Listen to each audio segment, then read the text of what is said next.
House keeping. இந்த Windsor ஸ்வீட்ல ரெண்டு flower vase உடைஞ்சு போச்சு. இல்ல உங்க ஆள் இல்ல, நாங்க தான். see நாங்க அதுக்கு பே பண்ணிடுறோம். It's an accident. okay ஆக்சிடென்ட்டா? என்னாச்சு? hey we had a disagreement and fight. ஃபைட்டா? நாங்க சாங்ல இமேஜின் பண்ணிட்டு இருக்கோம். என்னடா ஆச்சு? என்னடா ஆச்சு? கை தட்டி கீழே விழுந்து உடைஞ்சு போச்சு, அவ்வளவுதான். அப்புறம் என்ன நடந்தது?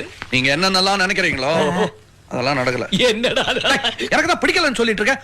அவளை பிடிச்சி என் மேல தள்ளி விட்டீங்க, நான் அவளை தள்ளி விட்டேன், அவ்வளவுதான். என்னடா அது இவ்வளவு தூரம் வந்துட்டு பல்ட்டி அடிச்சு சாப்பிடுறா? நான் அடிக்கலடா பல்ட்டி, அவ அடிக்கிறா. குறங்கடா அவ. டேய், நீ சந்தோஷமா இருக்கணும். அது உடைஞ்சு போய் இது உடைஞ்சு போய் அவனே மனசு உடைஞ்சு போய் கொண்டிருக்கான். நீ அது பிரச்சனை பண்ணி ஆளாளுக்கு நீங்க முதல்ல இவனை சமாதானப்படுத்துங்க. நான் போய் அவளை சமாதானப்படுத்துறேன். சரியா இருப்பணும்.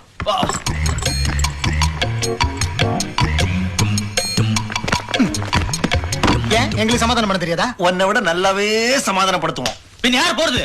உங்க மூணு பேருக்குள்ள சாபுத்திரி போட்டு பாருங்க. சாபு 3 இல்ல சாபு 4. என்ன இது சாபு 3 சாபு 4 தலைங்க? சின்ன பசங்கள மாதிரி ஒரு அறிவு வேண்டாம், படிச்சவங்க தானே. தலைங்க.